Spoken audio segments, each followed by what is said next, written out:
Hello dear students, chapter number 8, exercise sum number 19. A satellite orbits the earth at a height of 400 km above the surface. आपको height दी है 400 kilometre, तो kilometre को metre में बेटा convert करेंगे तो 10⁻³ से मल्टीप्लाई करना पड़ेगा.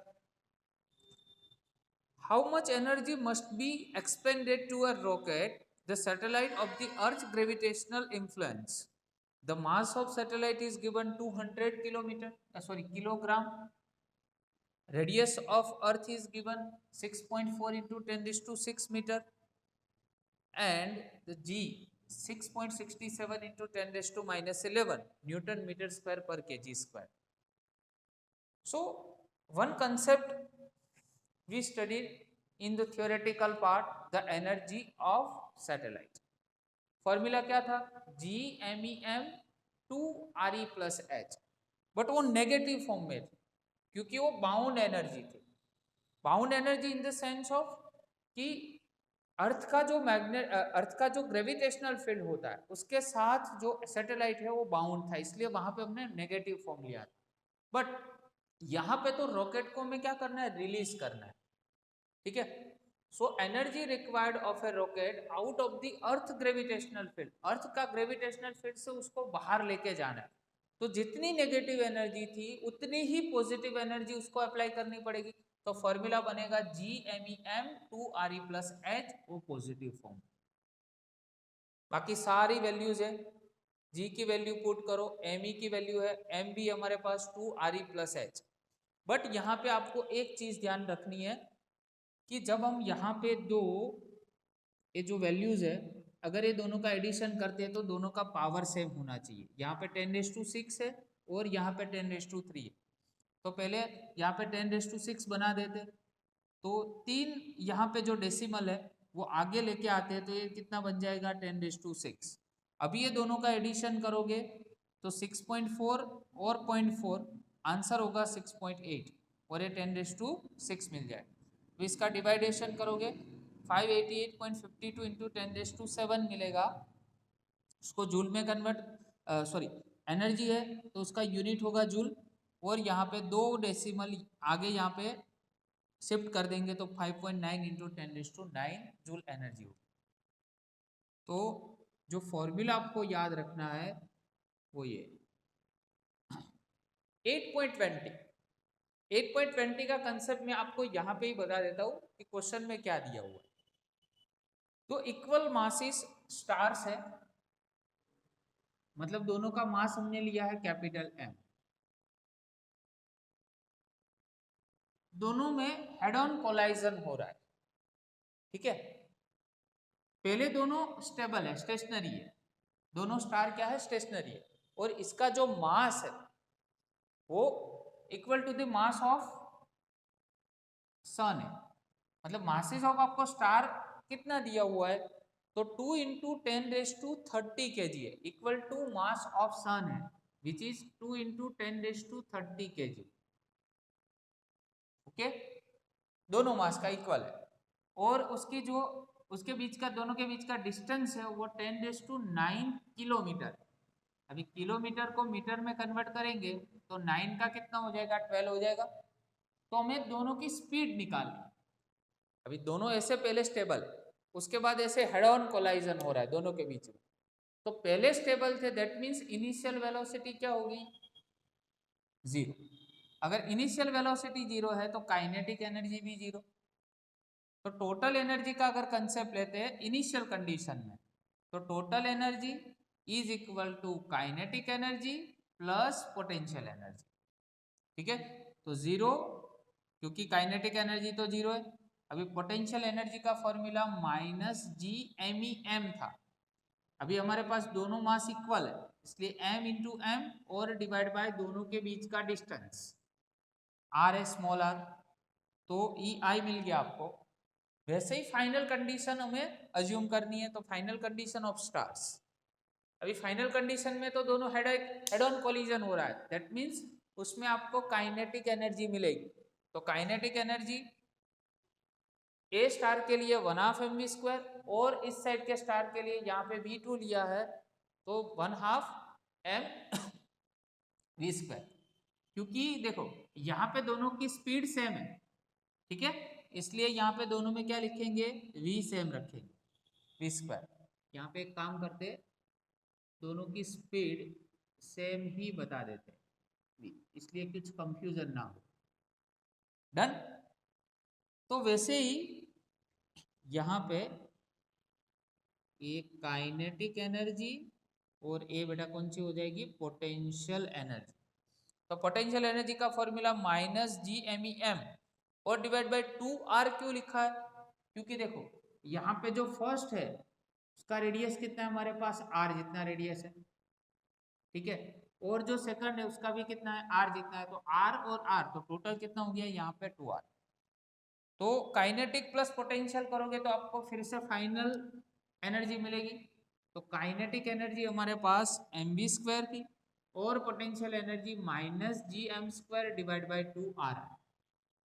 अभी दो एनर्जी है, इनिशियल टोटल एनर्जी और फाइनल टोटल एनर्जी। तो एनर्जी कंजर्वेशन लॉ के अकॉर्डिंग देखें तो initial energy is equal to final energy होती है। तो इनिशियल एनर्जी हमारे पास है इतनी gm² डिवाइड बाय r और फाइनल एनर्जी इतना है। चलो हमें स्पीड निकालनी है, मतलब mv² को सब्जेक्ट बनाएंगे, मतलब a माइनस वाला टर्म इस साइड पे आएगा तो प्लस हो जाएगा और a minus as it is रखा। चलो दोनों में से कॉमन क्या निकलेगा, राइट, तो gm² कॉमन बेटा निकलेगा, राइट, तो gm² यहाँ पे m कट हो जाएगा, right, so that gm is equal to 1 divide by 2r minus 1 divide by r होगा। g की वैल्यू हमारे पास 6.67 इंटू 10⁻⁻11। मास ऑफ स्टार आपको दिया है 2 इंटू 10⁻30, 2 इंटू आर है, 2r की जो अपने पास वैल्यू है और 2 इंटू 10⁻7, ठीक है, और r की जो आपके पास वैल्यू है, देखो 2 इंटू आर दिया है, r की वैल्यू हमारे पास कितनी है 10⁻7, तो 2 इंटू 10⁻7 और स्मॉल r, तो स्मॉल r मीटर में ही लेना है 10⁻12। ये दोनों का मल्टीप्लीकेशन किया, आंसर मिला 13.34।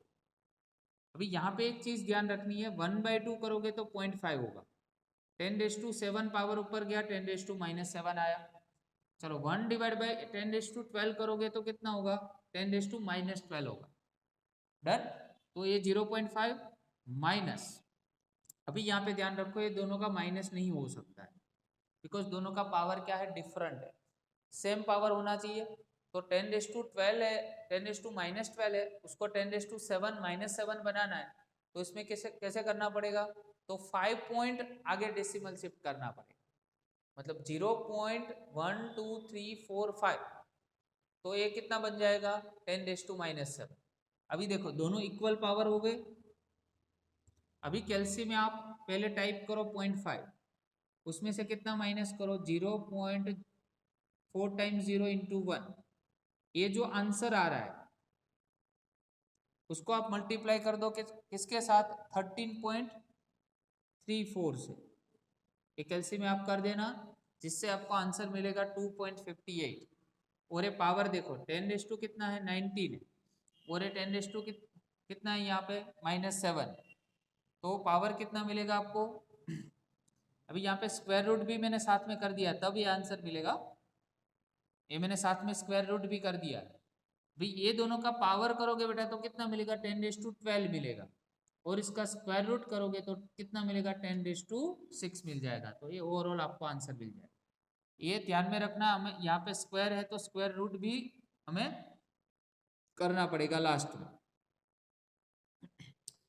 10⁻21 जो है